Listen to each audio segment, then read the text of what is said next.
Okay, so there's no discipline without action. Action is everything. I might have said it before in this blog. I'm not a great believer in positive thinking. I've met too many positive thinkers that do, pardon the language, do fuck all. I'm a believer in, regardless of whether I'm thinking positively or not, I don't wait to get my headspace right. I take a step forward, I do something, I get myself into action, and by getting myself into action and keeping myself in action, then the positive headspace flows from action. And you'll find that if you keep in action, if you keep doing things, if you do those little things every day, even if at the beginning that voice in your head is telling you you're never going to achieve it, you're never going to get anywhere, this is pointless, this is useless, it's a dumb idea anyway, all that stuff. If you just keep in action, do it again, do it again, do it again, eventually he'll keep carrying on. But he fades back, he gets further and further back in your mind, and you become more positive. And then one day you wake up, and you know what? That voice hasn't got much to say because he's got no evidence to base it on anymore. There you go, you're thinking positive. But you didn't get your positive thinking before your action, did you? You got your positive thinking during the process. So, yeah, I'm not a great fan of positive thinking of such. Positive action, that's what makes things go around. That's what gets you results. It's positive action. Do something, anything, you know.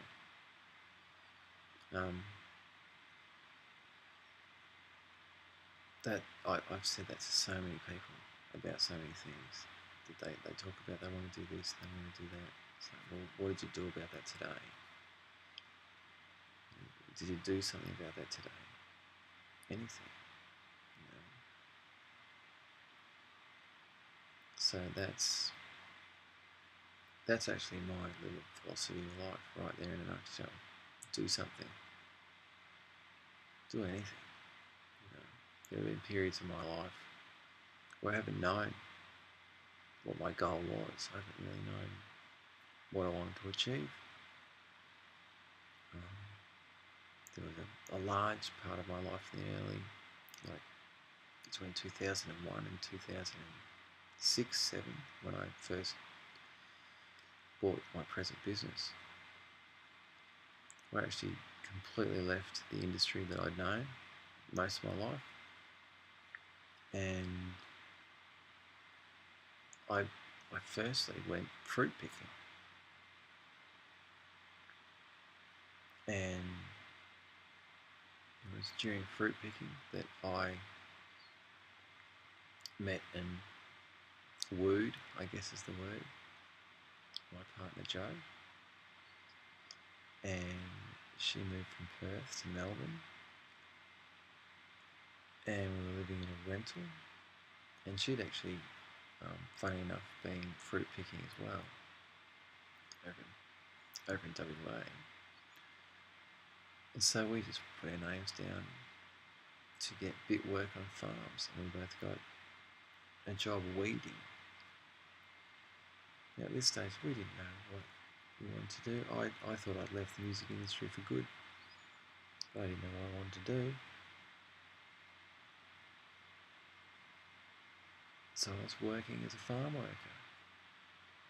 Now at the farm where we got this weeding job, after a couple of weeks, Jo quit that job and got a job in the local cafe, which was the sort of work that she was accustomed to and is very good at.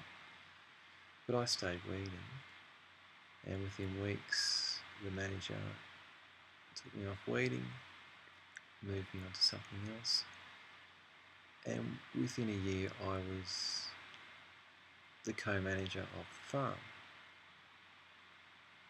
and within another 18 months I was the sole manager of that farm. Angela and I bought a house, and we had our first child, and suddenly I was living a very, very good, enjoyable, stress-free life in the Dandenong Ranges, working at a farm, which I loved, working outside. I was hugely healthy, and it turned out to be an amazingly enjoyable period of my life. Now, an opportunity arose that long term was obviously going to give me a far greater capacity to supply a lifestyle to my family. So here I am back in the music industry. But that story was just to illustrate that you do something. It doesn't matter what sometimes, because opportunities come from the strangest places. And if you're not keeping yourself moving in this life, if you're not moving forward, then you're not perturbating your surroundings enough to actually create opportunities. If you're stagnant, if you're stuck and stagnant and not moving in a routine that's not in any way perturbating your surroundings, you're not going to generate opportunities. And without generating opportunities, it's very difficult to move forward. It's very difficult to achieve things. I mean, the story of how I met and gained my business coach in itself is a demonstration of doing something. Like, sometimes I have no idea the reason that I do something. I also have developed the capacity just to follow my instincts, I guess what you call follow your gut. And that has been developed from producing records, because I'm very aware that that's always in art and that sort of thing, following your gut, it's always the correct decision. My business partner runs all sorts of 3-day events and business coaching events, and I hadn't been to one of these for a number of years, and I just saw an ad for his and just thought it looked very interesting. Didn't really know why I was going to go, but I went along. Now,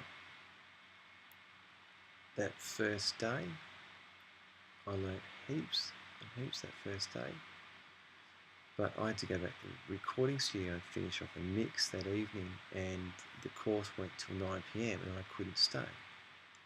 So